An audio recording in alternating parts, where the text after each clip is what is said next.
Urban Voice fam, The Wall, Chat State.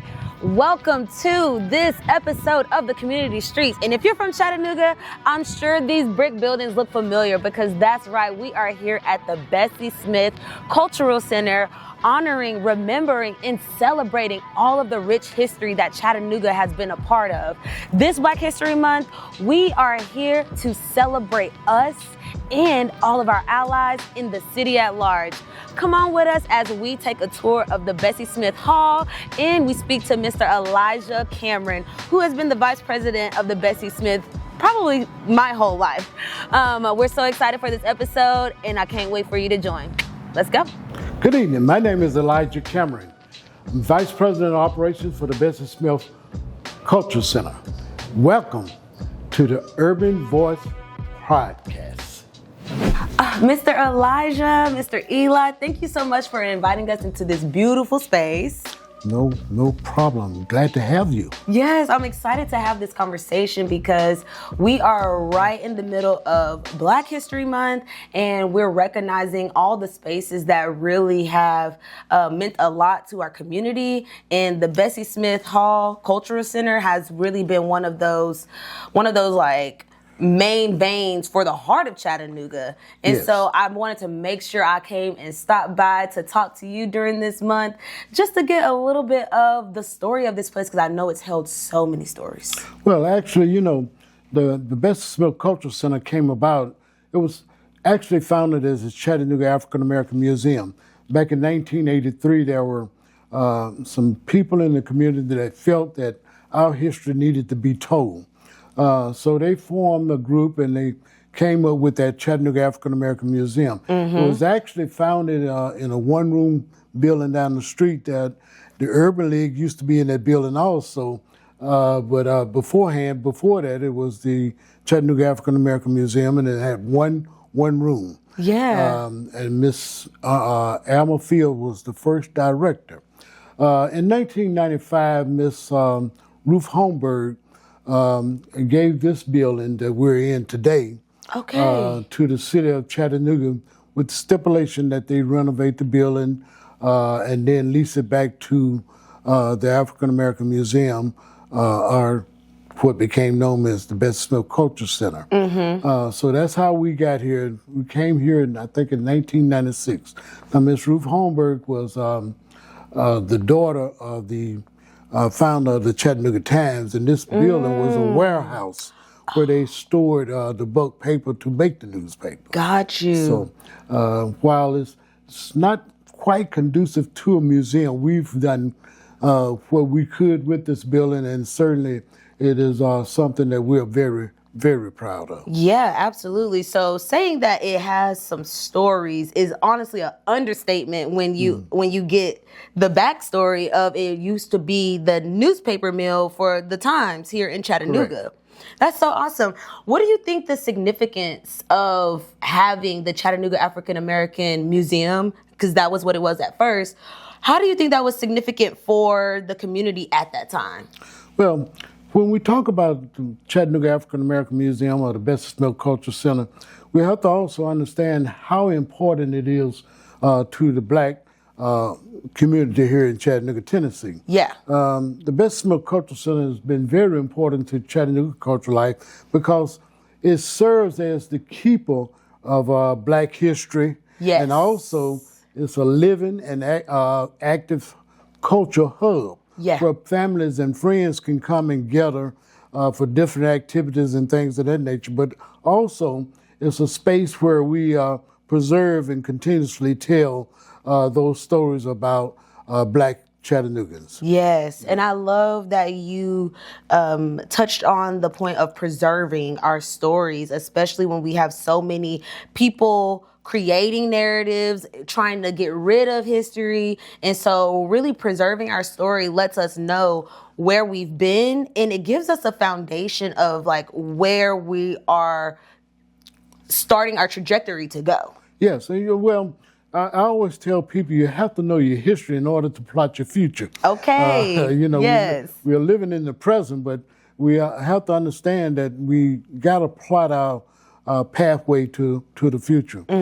But we are very proud here at the Best Smell Culture Center to be able to continuously tell the true story of our history here Yes. in Chattanooga, Tennessee, because there were so many African Americans that contributed significantly to the growth of Chattanooga, and still to this day contribute to the growth of Chattanooga. Yeah, absolutely. And like, not only is this building a historical space, but even the street we're on is a historical space. Like, we are situated right on the cornerstone of East MLK Boulevard. But before it was named that in 1981, it was actually 9th Street, which was known as Big Nine, right? That is correct. Now, in order to understand the significance of the Big Nine, while we are located on East MLK Boulevard or East 9th Street, because I still say 9th Street. There you go. But we have to go back to the west side. Yeah. Because West 9th Street was the hub of the community. The community, you had housing and other businesses and things of that nature.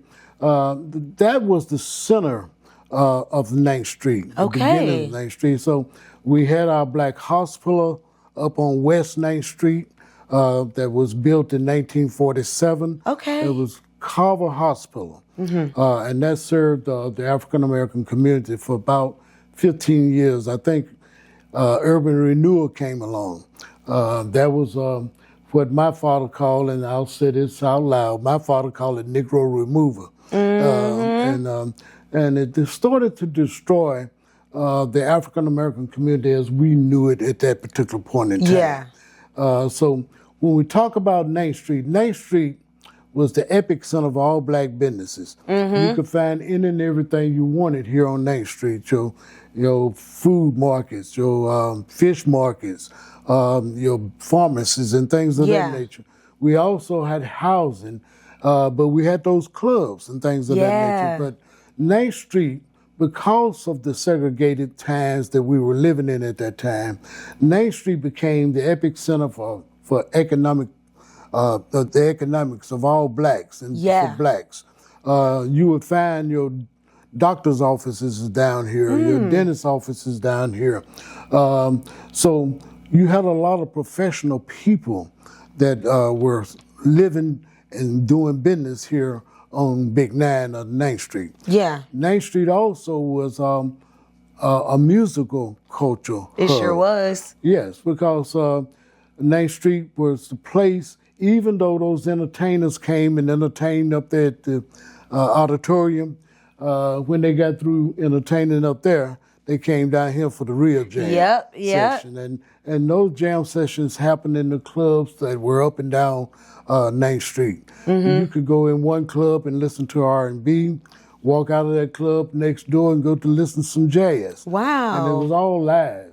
You could also walk down the street and listen to a big band experience. You had the Wigwam Club where it was what we call upper crust. They had the piano and they had the railings around the room. And it was just something that was to be seen. Yes. And as a young person, I experienced that. I wasn't not necessarily supposed to be up in those places, but because it was so unique and it was so entertaining, you wanted to see what was happening. Yeah. And I was just adventurous, and sometimes I got in trouble with my parents, but I was able to hide and see some of the things that were going on. So, in the words of our late ancestor John Lewis, we don't mind a little good trouble, right? Good trouble. That's we what don't it mind was. a little good trouble. It was good trouble. But you know, the Big Nine was a space. See, I look at the Big Nine as a living organism because even though we had the people did their thing, but the Big Nine was doing its thing, so to speak. It was always vibrating. Yes. We had foundries here, and those foundries operated 3 shifts. So there were people getting off from work at all different times of the day. So there were clubs open, there were restaurants open. You take places like Lamar's down the street that's closed now, But in the middle of the night, Lamar served the best chicken in the world. I know that's right. Across the street, there was a place called Brad's. Brad served some of the best pork chops in the world. So people were coming and going at all hours of the day and night. And Chattanooga was just a little different, but because of the black experience down here on M.L. King or 9th Street as we knew it, you were able to find any and everything that you wanted to get into down here on the street. I'm so glad that you brought up the thriving music industry that was here, because when people talk about Tennessee blues, we almost always get overlooked for Memphis, up over the road. And I want to go into like redirecting people to knowing that Chattanooga is also a hub for blues and jazz and R&B, and a lot of homegrown musicians like Sam Gooden and Chris Mayfield. They were the members of the Impressions. We had Louis Armstrong, of course, Miss Bessie, Empress of the Blues, Smith, and even James Brown, which I read would liven up these cities.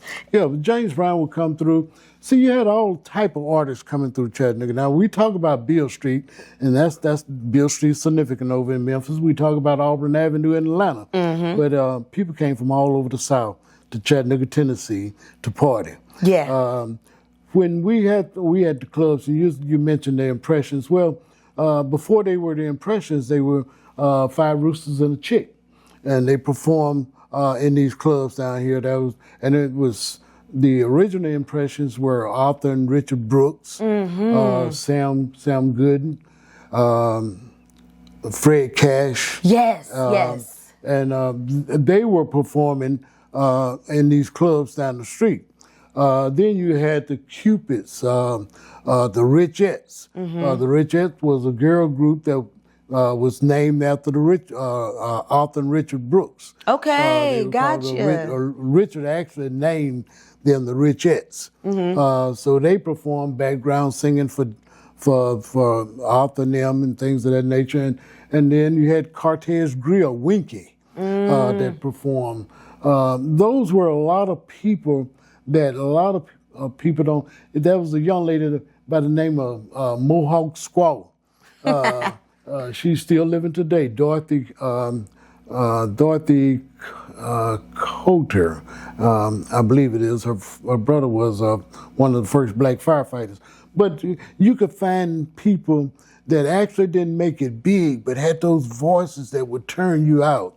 We talk about Bessie Smith. Bessie Smith was a child up and down these streets, but her brother Clarence played the guitar. She danced. People think Bessie actually was a singer in the beginning, but she was a dancer in the beginning.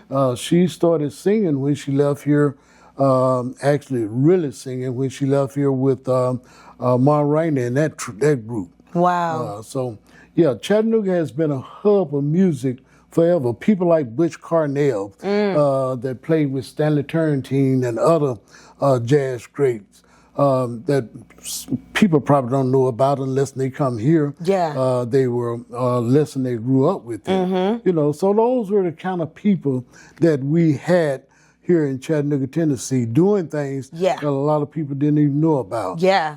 You talk about people like Roland Hayes, the greatest tenor at one time in the world. Grew up, was born in Rome, Georgia, but grew up here in Chattanooga, Tennessee. Yeah. Levy Austin, the young lady that rode around in her Bearcat car, but she left here and went on up to Chicago, famous musical. And then you had the second greatest trumpet player in the world from Chattanooga, a young lady by the name of, let me get it right here, Valeria Snow. Okay, yes. Valeria Snow. And Louis Armstrong says she was the second greatest trumpet player behind him.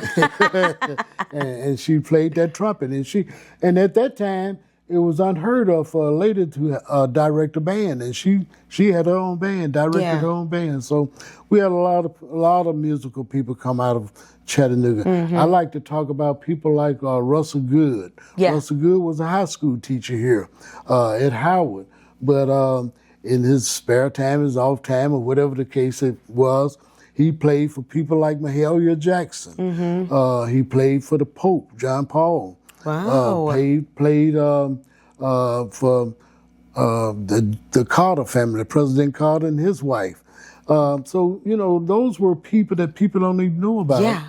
But if you come here, you can learn about them. You know, I think that's very similar and a lot of parallels to what we see here in Chattanooga today. I mean, there's so much talent. This city is filled with talent, but you might not know about them unless you come here, you get active in the community, and you really make it a point to join in on, you know, the journey that people are on. Yeah.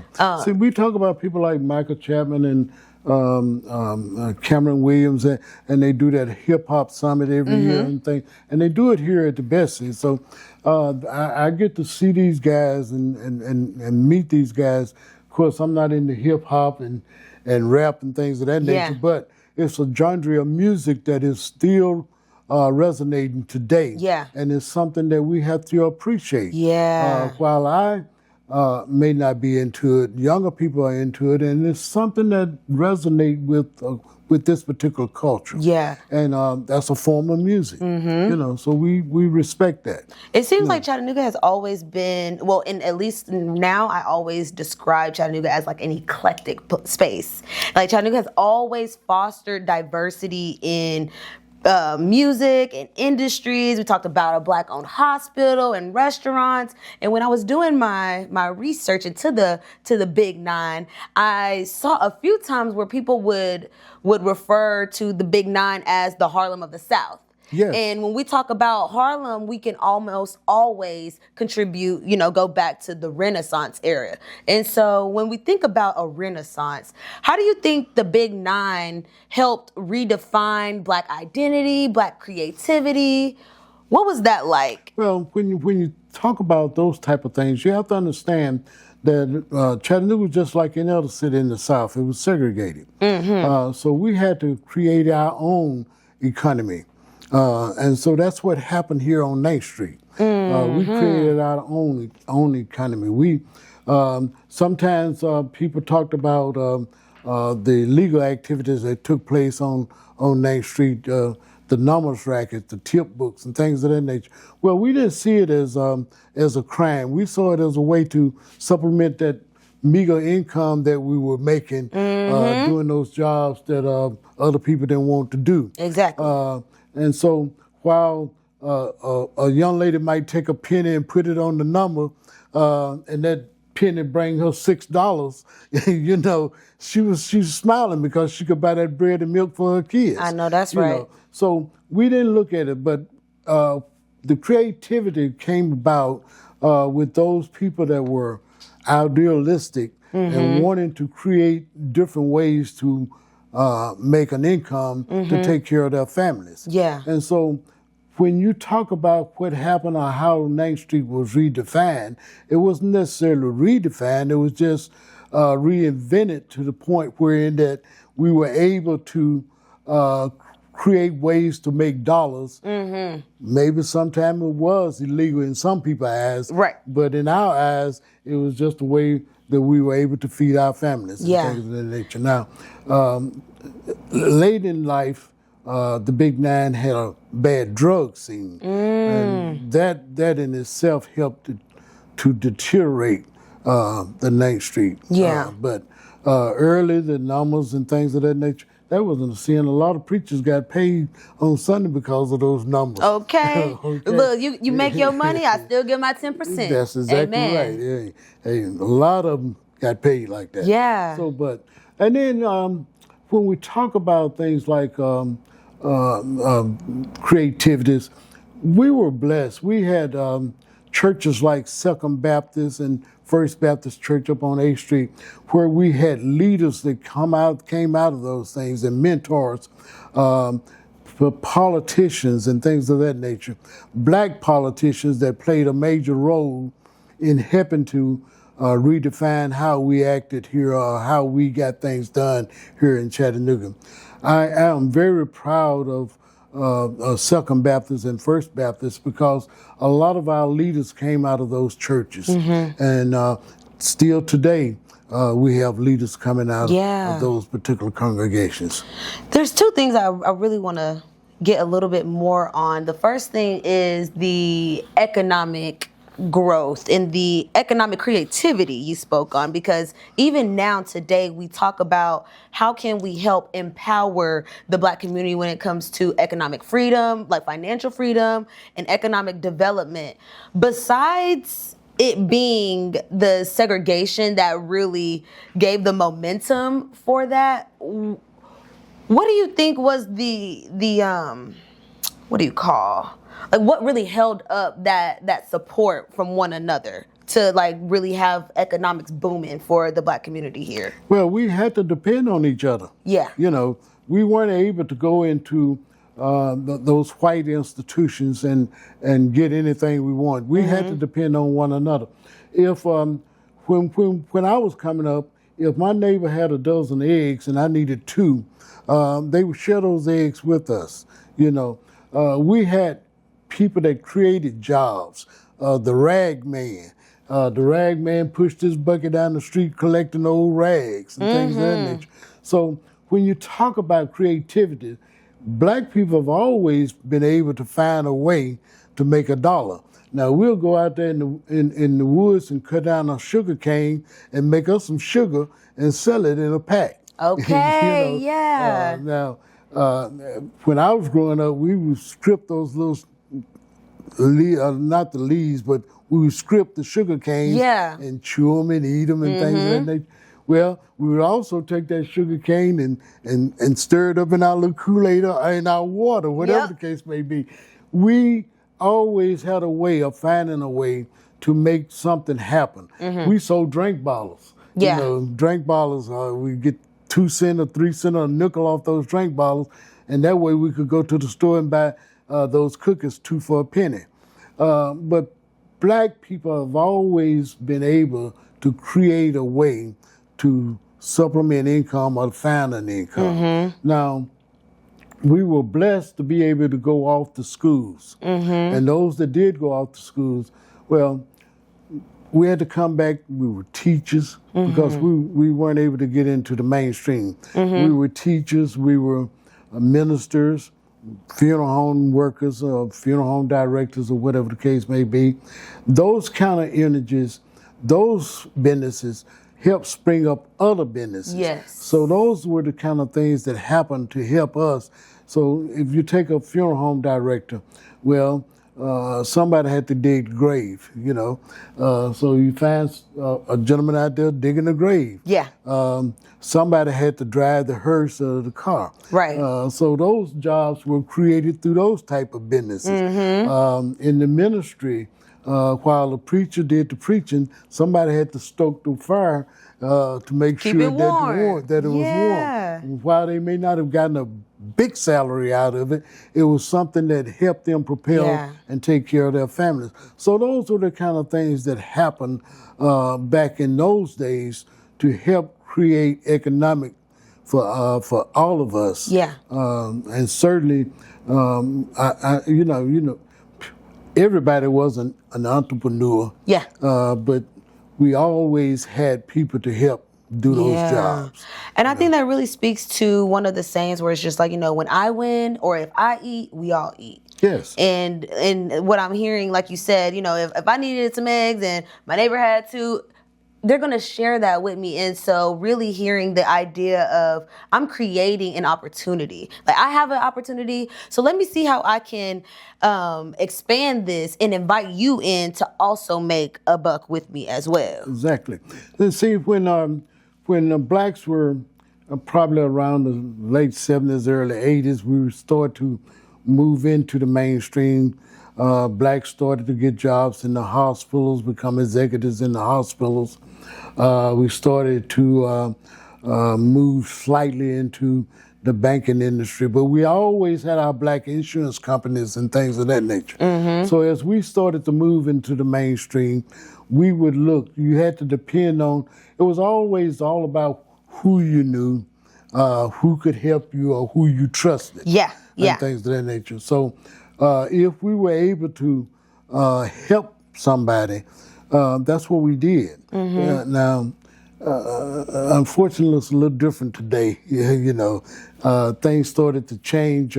People started saying, "Well, I got mine, and I hope you'll get yours," or whatever the case may be. But back when I was coming along, if this person knew me and they knew my character, and I was applying for a job somewhere, and they were able to help me, they would do that. You know, we reached back. Yes. And that's something that we've not doing too much of today, but we've got to learn to reach back. Yeah.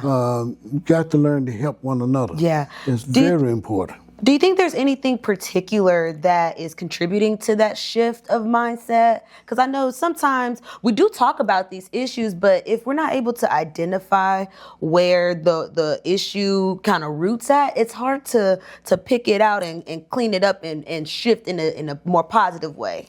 You know, I'm not, you know, I look at people like yourselves. You guys are young. So it's important that you all talk to one another. You know, we used to have a place down the street called a half note. Yeah, I remember the whole note. Well, no, but the half note was first. Yeah, half note was first. And most people thought that's how you go in there, they just drinking and chasing each other, women and men. But it wasn't like that. We were in there talking about this person got a job, or this person's over here. This person is doing this. Well, if you were acting up, sometimes they'll pull you to the side and say, "Look here, you need to clean your act up." Real life accountability from somebody who loves you. You're not in this thing by yourself. Just because you got this particular job, don't mean that you're in this thing by yourself. Yeah. You know, it's somebody else looking out. So, and you got the responsibility to carry on this particular piece. Because if you got that job 9 times out of 10, in most cases, you just that tokenism. Yeah. So, but being that token, if you did it right and was accountable for what you did, you might be able to pull somebody else in. You can make a little change. Yeah. And you help change the dynamics. But you had to be careful about how you did that. Yes. Yeah. And you also have to be careful about who you bring along. Yeah. You know. That actually brings me to the second thing I wanted to ask you about when we were discussing the First and Second Baptist churches. You were speaking about the leaders that would come out of those churches. Last month, we looked at a film called At the River I Stand, and it was just full of leaders that really helped push the civil rights movement along across Tennessee. So thinking about the leaders of your time, what are some things that the leaders of today need to make sure we are carrying with us, the way that we are, you know, that we show up in these communities so that our people can perceive us well and they can trust us to go out on behalf of them? Well, we have to realize that we're living in some treacherous times, and I said lightly, but we also have to understand that there's a responsibility with ministers and things like that, because ministers stand in front of an audience, and these people trust the minister. While I don't think it's the minister. It's always the minister's duty to lead in the civil rights movement. I think it's the minister's duty to inform our congregations about some of the things that are happening in the community and try to pull our people together in order to make different changes that are needed in the community. Yeah. I think ministers have a real responsibility in trying to pull together when I talk about the civil rights. When you talk about civil rights, if you look at who were leading the people then, most of them were ministers. They sure were. Most of them were ministers. And behind the scene were those speech writers and things of that nature. But the leaders were the ones going to jail and things of that nature. The leaders, the ministers were the one leading the charge to change the name of 9th Street to ML King back in the day. So I think it's important for our ministers, while I don't want to put all the responsibilities on them, Yeah. because it's not their full responsibility, it's all our responsibility 100%. to be accountable. But I think the ministers have a great job in trying to pull us all together. Yeah. Because like I said, they're in front of us on Sundays, Wednesday nights, and things of that nature. And it's very important that they understand the dynamics of what's happening in the city and the community as a whole. So, Mr. Eli, we have been I love this conversation because the stories you've been telling, you're a great storyteller, by the way. I can feel the vibrations of the cities, and it makes me think about some of the movies I watch where you see the hot cars rolling up and down the street and the ladies jumping out in their fur and just really being a part of, like you said, this living ecosystem of what the Big Nine was. So back in, around the time when it was still the Big Nine, 1950s through the 80s and, up into the 90s a little bit. What was it like for young professionals, and how have you seen it transition over the years? Well, for young professionals back in those days, there was a tension between ambition and restriction. Because you have to understand that the community still was a segregated place. So there was community strength, systemic barriers, but gradually we won over progress. Yeah. Okay. Yeah. So during that time, like most cities, the segregated laws defined Chattanooga. We were limited by a pathway. Like I've talked earlier, most time we came back from schools, we were teachers, ministers, entrepreneurs, if you were able to be an entrepreneur. Yeah. But over a period of time, and during the early 60s, late 60s and early 70s, things started to change somewhat.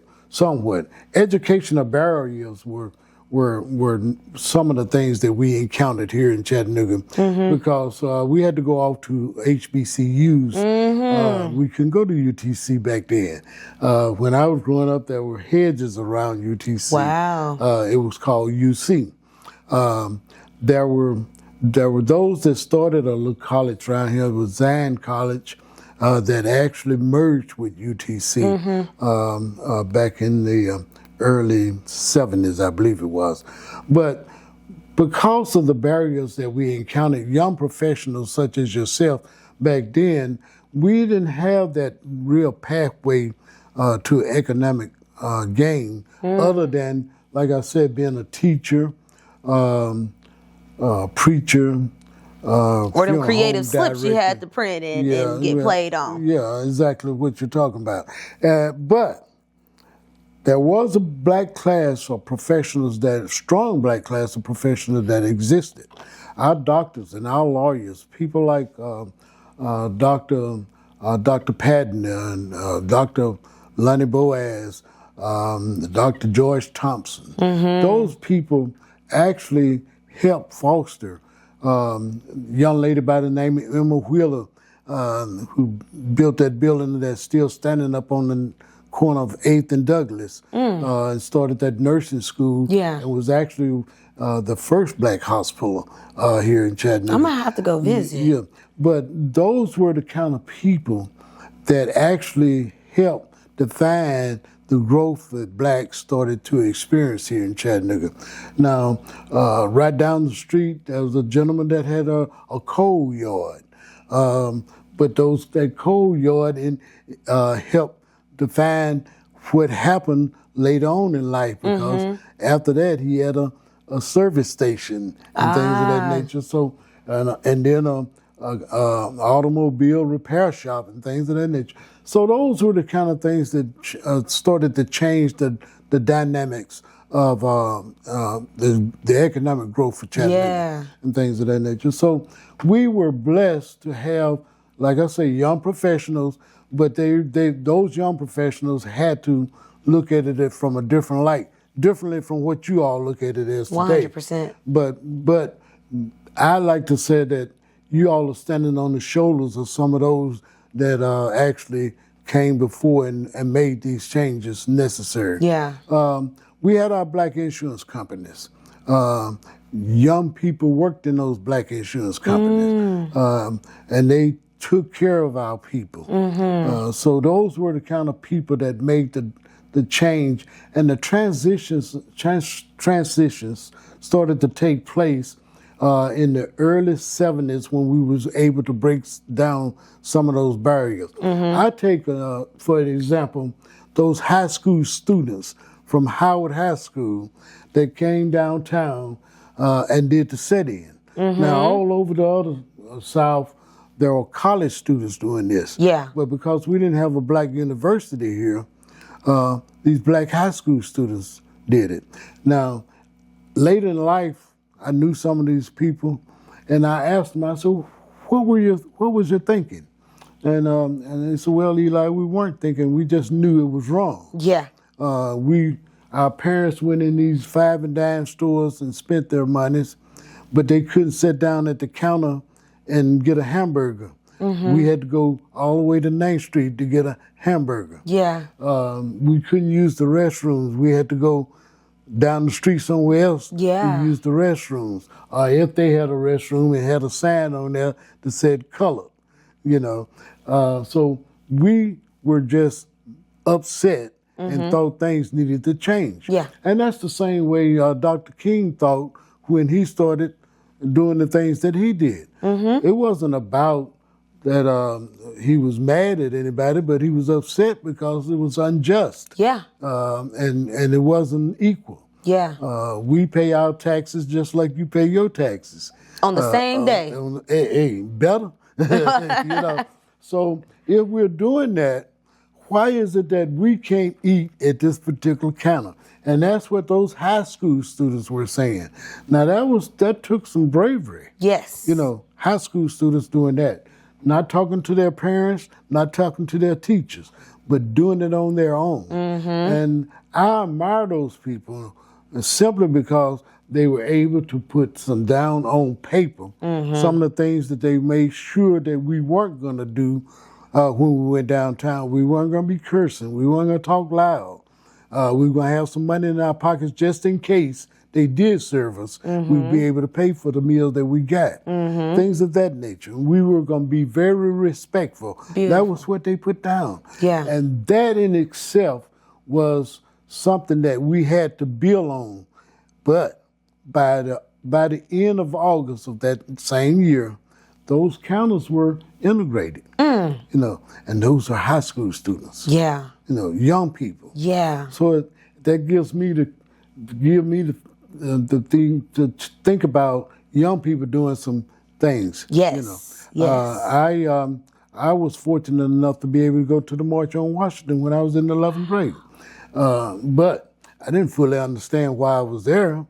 But from that came the will to learn to do some of the other things that I was able to do in life. It gave me a great respect for people like Dr. King. Yes. Being able to pull together that many people in one place. Yeah. It also gave me a great deal of respect for some white people because you saw white and blacks there. When I did a piece today at the Foundational Preschool Academy, most of those kids were white kids. But when we talked about love, peace, and happiness and respect for one another, they all enjoyed that particular piece because that's something they need to understand. That's human nature. Yeah. But that's what Dr. King was about. Yep, sure was. It was nonviolent, you know. So, yeah, when we talk about the economic barriers and things of that nature, they were real. But because we had young people that were willing to stick their necks out and make some changes to go further down the road than just standing in the middle of the road to help make changes, those were the kind of things that happened in the early 50s, 60s, late 70s, and even into the 80s. Yes. Yeah. I really resonate when you confirm that we are standing on the shoulders of the people who did that work and who really broke down those barriers. And I think one of the greatest examples of that, as you speak about Howard High School, and they decided amongst themselves to go to that counter and start that level of change. I think one of the best examples that we've seen recently is the students out of Tyner Academy, when they decided that building was no longer, I mean, it had been understood that building was really disrespectful to their learning. And they decided amongst themselves that, hey, this is not right. And just like you're saying, maybe some of them didn't know the magnitude of what they were doing, but the magnitude of that is that they got one of the most funded buildings in all of Tennessee because they decided that this isn't right. We not only do we have to be here, but we want to be here to learn, to grow ourselves, to ignite something in us. And the space that you have us in is not going to cut it. Exactly. And that's what we have to be mindful of. As a race of people, we have to understand we have to take accountability for our own way. You know, sometimes we have to step outside of the box. Yes. And when we step outside of that box, there may be some backlashes to it, but by the same token, just keep stepping. The impression said keep on pushing. I know that's right.